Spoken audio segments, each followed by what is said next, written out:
예, 7월 15일 토요일 오프로입니다. 전국에 폭우가 워낙 많이 와서 비 피해 없으시길 좀 바라겠습니다. 간만에 참 잠을 좀 많이 잤어요. 근래 잠을 거의 하루에 잘 못 잤던 적이 많은데 어제 간만에 숙면을 취하고 토요일 날 뵙겠습니다. 모두 건강이 가장 중요하죠. 건강 관리 잘 하시기 바랄게요. 자, 제가 주말에 드리는 거는 어떤 시장 전체에 대한 정리입니다. 세상 돌아가는 얘기를 조금 더 드리고요. 이제 매일 드리는 거는 어떤 기술적 부분, 제가 시장의 특징주, 뭐 큰 애들 하는 수급주 이런 거에 대한 기술적 분석 얘기를 좀 많이 드린다 보시면 돼요. 그래서 자기 성향에 맞게 하시면 됩니다. 매일 뭐 일일비 안 하고 나는 큰 맥락 정도 보겠다. 제가 항상 했듯 주말 시황이나 종목 매매만 보셔도 되고요. 조금 더 나는 시장을 가까이 깊이 보고 싶다. 그런 분들은 매일 제가 드리는 시장, 그 다음에 종목 얘기 이런 추세를 같이 보셔도 재밌을 거예요. 제가 유튜브로 하고 하는 게 조금 제가 하는 채널을 넓혀보고 싶어서 그렇습니다. 저도 증권사 근무를 2000년부터 2016년까지 했는데 거기에서 지점에서 손님 만나고 투자 관련 얘기한 게 거의 한 13년, 14년 돼요. 2008년에 제가 청담동 와서부터 약간 투자에 눈이 좀 더 뜨였는데요.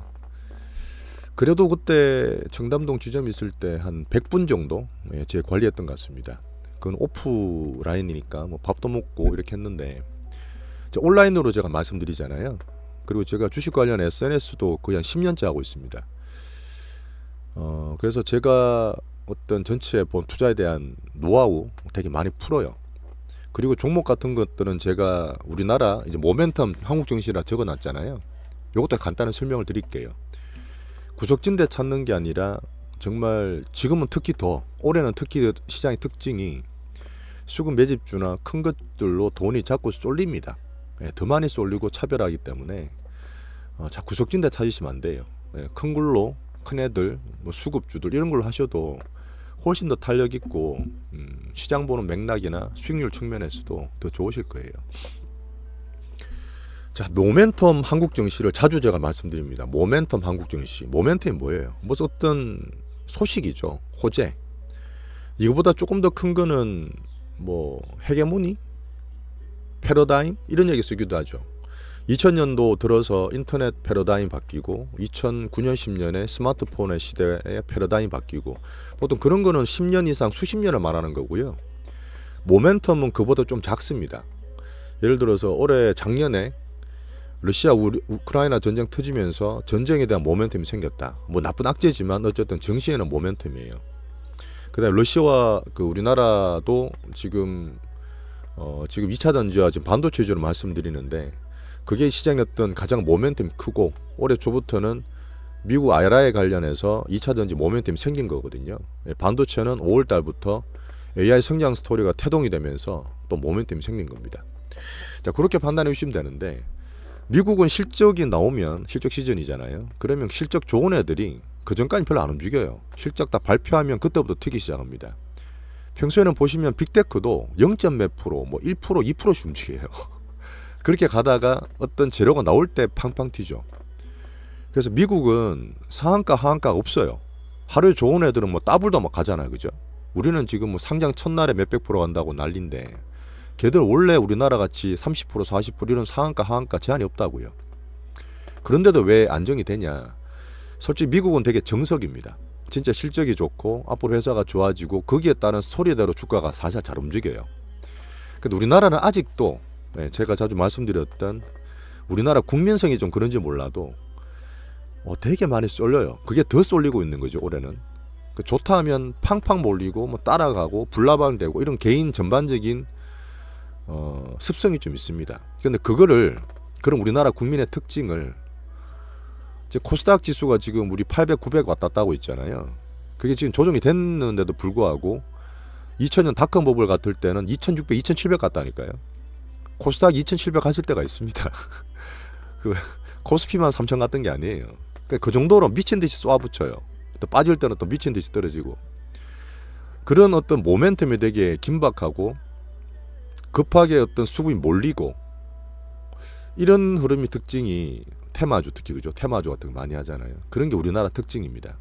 그래서 지금 정권사나 기관이 분석을 못하는 그런 수배짜리 이런 것들을 개인들이 더 좋아하고 더 하는 거예요.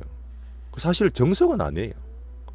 제가 봐도 이런 것들은 미국 같은 거는 정석 투자는 어울리지 않습니다. 하지만 우리나라 증시에 지금 발을 담그고 제가 말씀드리는 뭐 수급 매집주 뭐 이런 얘기를 하는 데는 따라가야죠. 예, 시장이 가장 우선이니까요. 이거는 뭐 미국이 좋다, 우리나라 나쁘다 그런 얘기가 아니에요. 우리나라 국민성 이런 정시에 대한 흐름이 쉽게 바뀝니까? 안 바뀌죠. 예, 지금 물론 정석대로 하기 위해서 뭐 정부들이 계속 노력을 하고요. 금융 건전화를 위해서 하고 있는데 저는 가장 중요한 거는 장기 투자를 자꾸 양성을 해야 돼요. 15년, 20년 전에 뭐 장기 투자 관련 펀드도 있었고 10년 이상 하게 되면 세제 혜택도 주고 막 그런 게 있었어요. 하나도 없잖아요. 정권사는 뭐든 채널 바꿔서 사람들한테 새로운 거 준다고 하지만 결국은 사타 팔았다 많이 하라는 거예요. 사타 팔았다 많이 해야지 수수료 떨어지니까. 그래서 기관들이 채널에서 많이 먹고 하니까. 요즘은 새로운 양상은 또 있죠. 유튜브 같은 게 많이 되니까 사람들한테 공포팔이를 엄청 합니다. 안 좋을 때 엄청 공포스럽게 얘기해요. 그 보는 사람은 뭐죠? 장을 빠지길 바란 사람들이죠. 다 팔았든지 아니면 정말 더 떨어져서 밑에서 사고 싶으려고 기다리는 사람들이지. 그런 분들 채널이나 수수료 파는 건 아니죠. 하지만 유튜브 들어가면 그런 분들한테 또 유튜브 자체에서 수익이 나오잖아요. 저는 절대 그래 보지는 않습니다. 예, 작년 상반기까지 장을 되게 안 좋게 봤지만 작년 하반기부터는 다시 시황을 긍정적으로 바꾸고 빠질 때마다 사라. 올해는 장이 좋아졌기 때문에 질투심이나 눈 돌아오는 것만 경계해라. 그런 얘기를 자주 드리고 있습니다. 수익이 나야 되죠. 예, 수익이 나야 됩니다. 수익이 나고 저도 같이 여러분들 수익 나는 거 보고 뭐 저도 사실 뭐 수익 나면 좋죠. 제가 유튜브 하는 채널에 계기이기도 합니다. 저도 채널 좀 키우고 싶으니까 예, 좋아요 이렇게 좀 눌러주시고요. 결론 이상이 났는데 이런 모멘텀 한국 증시의 특징이 분명히 있습니다. 예, 제가 지금 말씀드렸던 뭐 아주 대표적인 거는 에코프로 10배, 뭐 금양 뭐 20배 났지만 중간에 들어와서 매매하고 이런 것들은 근데 우리나라 증시가 그래서 그래요. 예. 자, 이 정도로 모멘텀 증시의 설명을 마치겠고요. 자, 그리고 근래 들어서 또 공포와 탐욕 얘기를 드리죠. 어제 뭐 제가 포모가 이제 Fear of Missing Out, 뭔가 편성하지 못한 거에 대한 불안감, 상대적 박탈감 이런 얘기하죠. 저는 사실 되게 싫어하는 용어입니다. 왜 상대적 박탈감을 봐요? 내게 중요하지 남들 돈 버는 게 뭐가 중요합니까? 물론 그렇긴 하지만 사람 마음이 또 안 그러니까. 짧게도 뽀모 옵니다. 2021년 같이 그때같이 부동산 사신 분들은 정말 지금 인생이 망가지고 있는 경우도 있는데 주식은 그렇진 않죠. 예, 돈은 좀 날릴 수 있지만 근데 우리는 이런 포모, 탐욕 이런 것들은 항상 와요. 지금 제가 짧게도 어제 그 방송에서 말씀드렸지만 지금 엄청 날아가는 한미라든지 이런 것들 지금 들어가는 거 이것도 포모예요. 좀 들어가면 어떻습니까? 하지만 여기에서 빠지게 되면 또 손실을 보고 후회하는 거죠. 자, 그러다 보니까 항상 주식은 뭔가 이게 지나치지 않을까? 지나치게 빠져서 공포 속에 있지 않을까? 지나치게 올라서 탐욕 속에 있지 않을까? 항상 봐야 돼요. 시장만 큰 사이클만 보는 게 아니라 종목에 대한 것도 마찬가지라니까요. 그래서 절제와 중용이 정말 중요하고 항상 여유가 중요하다. 이러면 약간 심리적인 문제라서 스님들, 불교의 스님들 되게 잘하실 것 같죠. 제가 이제 경주 근무도 한 6개월 했었는데 그때 스님들 주식 엄청 단타 많이 쳐요. 다 박살납니다. 그 스님들도 주식을 잘하는 게 아니에요. 그러니까 사실 진짜 이거는 힘든 주식판인데 어쨌든 제가 경험 저도 많이 해봤고 지금 조금 나은 측면에서 말씀을 드리는 겁니다. 온라인상에서 제가 고객 관리하는 거잖아요. 같이 투자 공부하시면서 수익에 대한 투자 확률 높여가는 그런 과정이라 보시면 됩니다. 자, 주말에 제가 주식 시황과 시장 얘기 드리기 전에 조금 서두가 길었는데 죄송합니다. 자, 말씀드려 볼게요. 자, 7월 증시는 호조단 말씀드렸습니다. 6월 달에 장의 마지막에 외국인이 팔았고 하지만 전체로 나쁘지 않다. 미국, 중국도 괜찮다 말씀드리면서 실제로 7월 증시는 호조 중에 있어요. 애플도 잠깐 보여드릴까? 보여드린 시간은 좀 가긴 하는데 시각적으로는 도움이 되시니까요. 애플이 괜찮으면 미국이 괜찮다는 말씀을 드렸어요. 애플이 미국 증시의 가장 기본이라는 말씀도 드렸습니다. 애플은 워낙 추세가 강해서 쉽게 안 빠진다는 말씀도 드렸어요. 이게 애플인가? 아니구나. 애플은 조정을 받아도 또 올라와요. 한 번에 절대 안 꺼집니다. 이런 것들은. 애플 보시죠. 애플이 지금 살짝 조정을 받고 20일에서 또 올라갔죠. 아직 추세가 살아있어요. 네, 아직 괜찮습니다. 그래서 본격적으로 이제 빅테크 실적이 나오거든요. 빅테크 실적이 나올 텐데 아직 괜찮아요. 여유 있습니다. 미국은. 그리고 미국이 CPI, PPI 소비자 물가지수, 생산자 물가지수 다 잡혔죠. 미국의 CPI나 PPI는 중국과 되게 밀접해요. 그러니까 중국이 지금 디플레이까지 나오고 있지 않습니까? 그러니까 지금 물가가 잘 잡히는 거예요. 근데 정시나 소비나 고용은 또 나쁘지 않죠. 제가 지금 한두 달 전부터 미국 고용을 좀 걱정했는데 제 생각보다 더 강한 거예요. 그러다 보니까 제가 5월 달에 AI 성장 스토리 태동을 말하고 반도체 갈 때도 그때 반도체를 조금 더 좋게 봤어야 돼.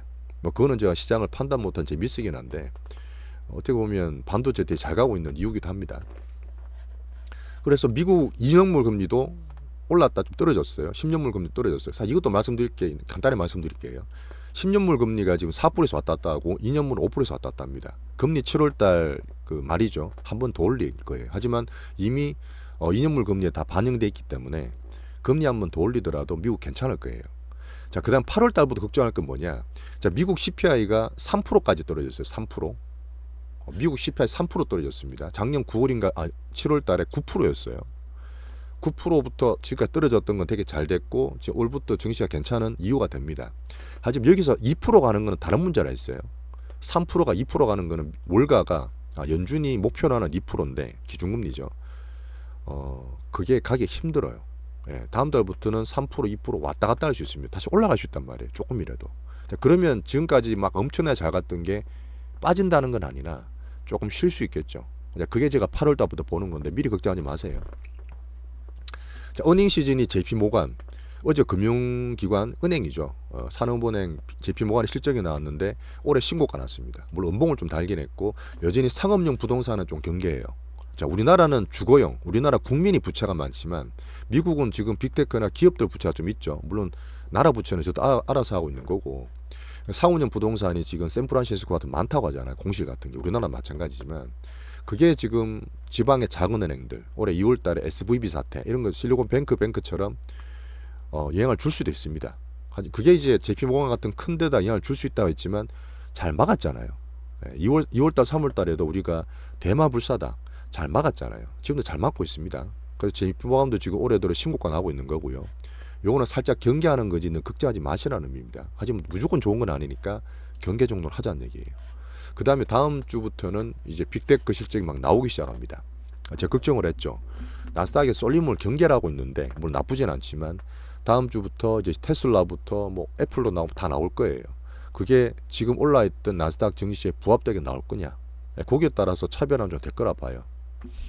자, 그래서 지속적으로 차별화 투자 기간입니다. 분명히 증시는 좋지만 향후적으로 가는 금리나 물가가 조금은 이제는 예전하고 다를 수 있다. 하지만 지금 소비자 심리지수, 그 다음에 소비 고용 이런 것들이 다 괜찮기 때문에 급속도로 추세가 나빠질 건 아니니까 미국도 나쁘지 않다. 자, 두 번째 또 중요한 건 뭐냐? 제가 또 자주 이번 주 말씀드렸던 달러가 하락도 아닌 급락을 했어요. 급락. 네, 달러가 급락을 했습니다. 작년 9월 달에 뭐 미국 죽고 그 다음에 유럽이나 일본, 우리나라 그 레고 사태 말씀드렸던 작년 9월 있죠. 그때가 달러가 제일 높았을 때예요. 뭐 금리도 높았지만 달러도 높았기 때문에 이 달러가 오를 때는 지금 달러에게는 제가 앞에 방송이 있습니다. 예, 달러가 빠지고 이모징이 좋아진다는 얘기를 제가 한 10분, 20분 방송 찍은 거 있으니까 그거 참고하시면 공부되실 거예요. 자, 달러가 급락하게 되면 뭐가 좋으냐? 안전자산이 아니라 성장주에 베팅을 합니다. 자, 머니는 큰 흐름 봤을 때는 비싼 데서 싼 데로 흘러요. 지금 미국이 비싸죠. DM 선진국이 비싸요. 이모징이 쌉니다. PR, PBR 다 마찬가지예요. 지금 중국이 제일 싸요. 물론 중국이 쉽게 반등을 못 주는 거는 워낙 독재로 갔던 시진핑 문제도 있지만 그래도 월가는 예전보다 더려도 중국에 대해서 계속 관심을 가져요. 왜? 제일 싸니까. 글로벌 밸류체인에서 미국이 엄청 때린다 하더라도 내년에 이제 바이든 대선이 있고 중국과 갈등을 조금 완화할 모습 보이니까. 그래서 월가는 계속 중국을 보고 있어요. 우리도 중화권 이머징 국가인 한국 정시니까 같이 봐야 되죠.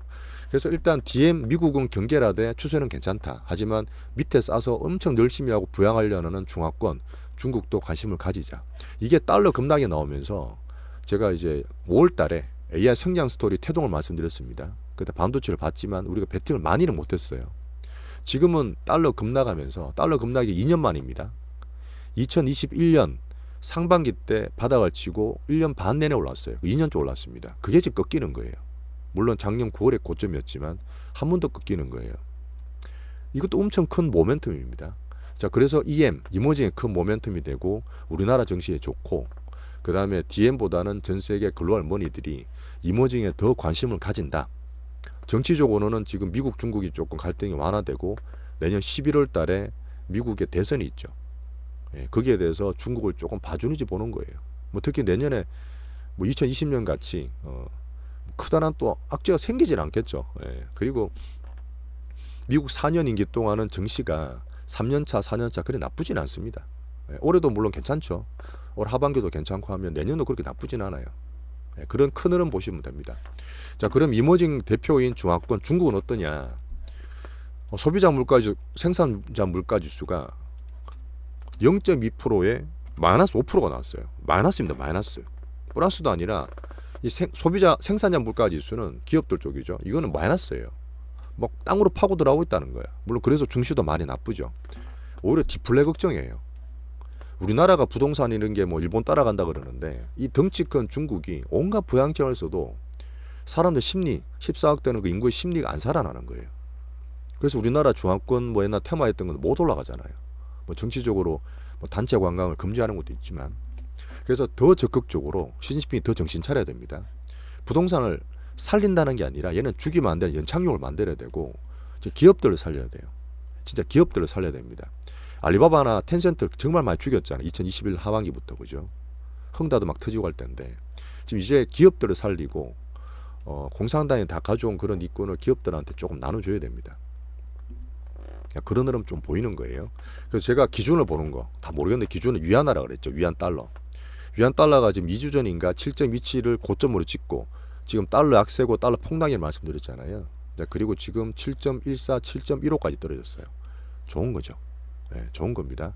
달러 폭락과 함께 중국 빠지는 그 상태에서 부양안 쓰는데도 달러 약세는 좋은 거고, 제가 지난주 말씀드렸던 미국 금리에 대한 부담이 적을수록 중국은 부양책 쓰기가 좋다 말씀드렸죠. 중국이 부양책을 너무 심하게 쓰면 글로벌 원자재를 또 건드려요. 기껏 유럽이나 미국이 물가를 그렇게 잡으려고 누르고 있는데 중국이 그냥 몸을 확 털어버리면 물가가 엄청 뛰는 거죠. 그런 것도 알고 있고 중국도 그걸 바라진 않습니다. 자, 그러다 보니까 미국이 달러가 떨어진다는 게 그게 모멘텀이 되는 거예요. 달러 왜 폭락했어요? 자, 미국이 이제 금리 다 왔다는 거지. 경기 긴축을 안 하더라도 소비나 경기가 괜찮고 물가가 잡힌다는 거죠. 그런 모멘텀이 지금 달러 폭락으로 나타나는 겁니다. 아시겠죠? 이모징을 좋게 보시는 거예요. 큰 흐름상 좋게 보시는 겁니다.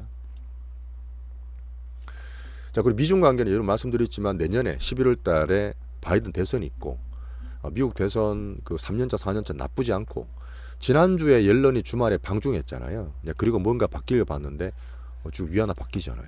위안화 떨어지고 달러도 폭락했잖아요. 같이 다 맞물리는 겁니다. 반도체 규제한다 하더라도 일본은 그렇지만 우리나라 반도체는 바로 안 빠집니다. 팹리스를 중국에서 바로 안 빼요. 그런 것들이 이제 우리나라 반도체 주가에도 영향을 좋게 주고 있는 겁니다. 자, 그 다음에 관세. 2018년 2월에 트럼프가 때리기 시작한 관세 한 번도 줄인 적이 별로 없어요. 줄인 적 없는데 웃긴 게 뭐냐면 그렇게 중국을 때린다고 관세 규정을 강하게 했는데 오히려 작년까지는 중국이 수출을 더 많이 했어요. 미국이 오히려 적자가 더 커졌다고요. 미국, 중국 사이에서. 근데 올해 들어서는 중국 안 좋다 말씀드렸죠. 중국의 수출도 미국에 더 지고 있어요. 그러니까 중국도 이게 발등에 불이 떨어진 거거든. 자, 그러다 보니까 관세 영향이 미국도 어느 정도 중국 영향을 주고 있다는 걸 압니다. 그래서 갈등 완화 될지에 관세가 나오면 되게 호재가 되는 거죠. 기대만 하는 거예요. 러시아 우크라이나 전쟁은 뭐 전망이 힘듭니다. 하지만 제가 재건주, 방산주보다는 재건주를 보라 말씀드렸던 이유가 여전히 이게 잘 되고 하게 되면 여전히 지금 또 러시아 푸틴이 뭐 별별 거 다 하죠. 유가를 안만 그러더라도 못 되니까 루가는 별로 못 건드리고 있지만 또 곡물 가지고 장난치고 있지만 제가 곡물 테마 안 합니다. 지금 그런 테마 할 때 아니에요. 글로벌 파랑새가 될지 어떤 글로벌 전체 경기나 금융이나 정치에 훈풍을 줄지 그건 좀 보게 보아야 되겠지만 여전히 저는 방산주보다는 재건주 테마로서 그냥 관심을 갖고 있습니다. 자, 이런 전 세계 글로벌 경기가 돌아가는데 그럼 한국으로 뜰 거냐? 우리 한국 시장이 있으니까, 그죠? 한국은 제가 월요일 날 지나고 나서지만 그 2520 코스닥 860이 저점이라는 얘기를 드렸어요. 예, 그때 뭐 화요일 사셔도 됐죠. 그때 지수 관련은. 자, 외인 수급이 변한다. 계속 얘들이 선물로 장난을 친다 말했는데 6월달에 현물을 살짝 팔았지만 어제도 그렇지만 지금 주식을 또 엄청 사고 있죠. 물론 반도체를 좀 사고 있지만 7월달 상반기는 흔들었지만 지수 바닥은 나왔다. 네, 지수 바닥 나왔어요. 자, 그 다음에 당연히 이제 메인은 여전히 반도체와 2차 전지입니다. 뭐 서로 주거니 받거니 하고 있어요. 단기로 지금 몇 개 반도체가 막 쏟아 오르니까 좀 보지만 폼하지 말란 말씀드렸고, 시소타기와 주종목들은 계속 홀딩 중에 있습니다. 자, 그리고 종목이 더 쏠려요. 네, 더 쏠립니다. 이유가 있는데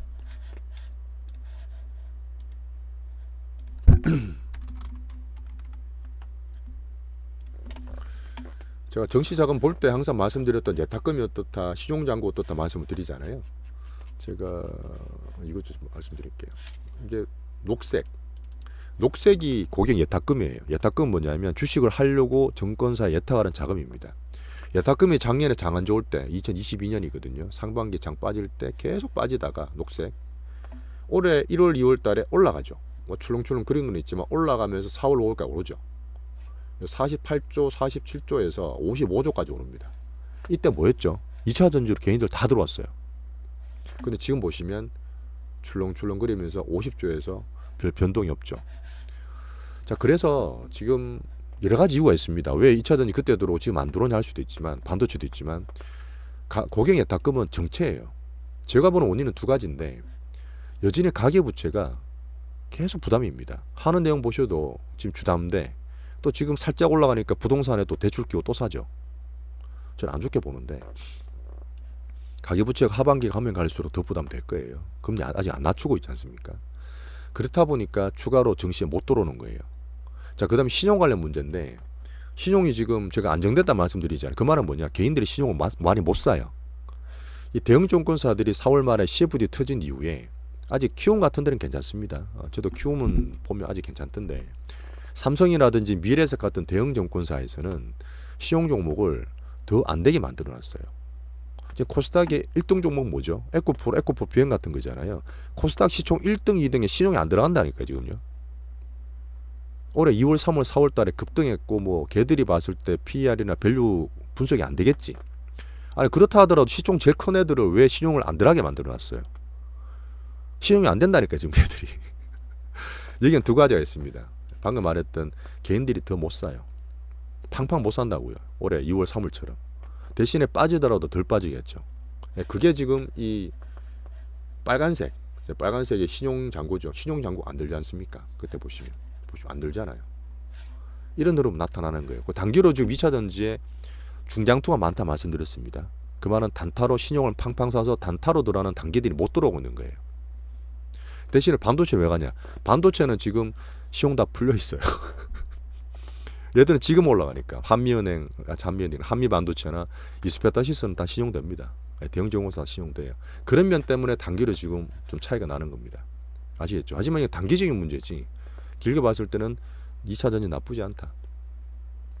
자, 그리고 제가 올해 상반기 때 반도체 많이 샀고, 외국인이 작년 하반기 때 2차 전지 많이 샀고, 지금 올 하반기에 대해서 바뀔 거냐? 아직까지 바뀌진 않아요. 외인들이 반도체를 사고 있습니다. 아직까지. 삼성전자도 괜찮고 한데, 대신에 약간 차이는 뭐냐? 코스닥이 옛날에 진짜 반도체의 가장 대표적인 중소형주는 뭐 이름 뭐더라? 하여튼 그런 종목들이 있어요. 시총 한 3조 4조짜리들. 근데 거기에서 조금 변화가 있어요. 예전에 정말 정통 반도체 소부장을 팔고 지금 새롭게 올라온 한미라든지 이스페타시 좀 사는 거 있습니다. 뭐 얘들 산다 해서 막 따라 사는 게 아니에요. 등락 있는 거니까 보면 됩니다.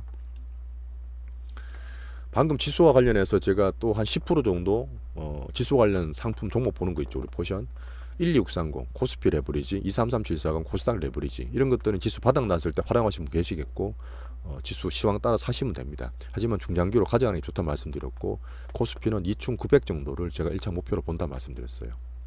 그 중에 메인은 여전히 반도체 2차 전지가 얘들 지수를 움직이는 거고, 그 뒤에 자동차나 시크니컬, 뭐 철강조선, 화학기계 같은 것들은 살짝 도울 뿐입니다. 이런 것들 큰 사람들 하기 좋아요. 뭐 삼성전자도 크지만 가장 큰 거는 지수잖아요. 지수. 2배 왔다 갔다 하는 게 뭐가 그렇게 겁납니까? 지수보다 2배를 수익 날 수 있고 장이 좋게 보는데. 자, 그런 면에서 저도 12630, 233-740 활용하는 분 있는 분도 아시고 크게 보시는 분 있는 거 아니까 조금씩 보세요. 자, 그리고 환율 관련 261260. 자, 환율은 다 관심 가지십니다. 자, 환율 관련 달러 폭락 얘기도 드렸고 방송도 따로 찍었어요. 자, 환율 원달러 1300 이상은 싸다. 이번 올랐을 때 1300 또 30원 40원 갔었죠. 그때 싸다 보고 사신 분들은 지금도 수익 10% 넘게 납니다. 야, 10%가 뭐야? 이 큰 거라니까요. 시장에 대한 큰 거. 이런 지수나 환율이 얼마나 큰 지수 매크로 지표입니까? 제가 아는 지수, 그 작년에 말씀드린 건물 사신 분들 이런데 100억 200억씩 넘는 분들 계세요. 짜잘하고 이런 것들 구석진된 것보다 대형주 좋듯이 이 대형주보다 또 지수나 환율이 더 안정적으로 봐도 됩니다. 이제 그런 면이 있습니다. 아시겠죠? 자, 그래서 지금 1200원대, 올해 2월달에 지금 1200원 갔을 때 제가 절반 정도 20% 정도 팔아드린 적도 있는데, 요번에 잘 사시고 갖고 계신 분들은 지금 1260원이잖아요. 원달러, 그죠? 1260원인데 1200원대 떨어지거나 지금 달러 폭락 얘기 나왔으니까 1200원 초까지 가면 1차로 제가 팔란 얘기 드릴 거예요. 자, 요번에는 제가 모멘텀 증시에 대한 얘기를 드렸고, 그 다음에 제가 채널을 관리 고객 키우듯이 지금 유튜브 하는 내용도 말씀드렸으니까 좋아요 좀 눌러주시고요. 그 다음에 구독도 좀 부탁드리겠습니다. 종목이나 섹터에게는 두 번째 말씀드릴게요. 감사합니다.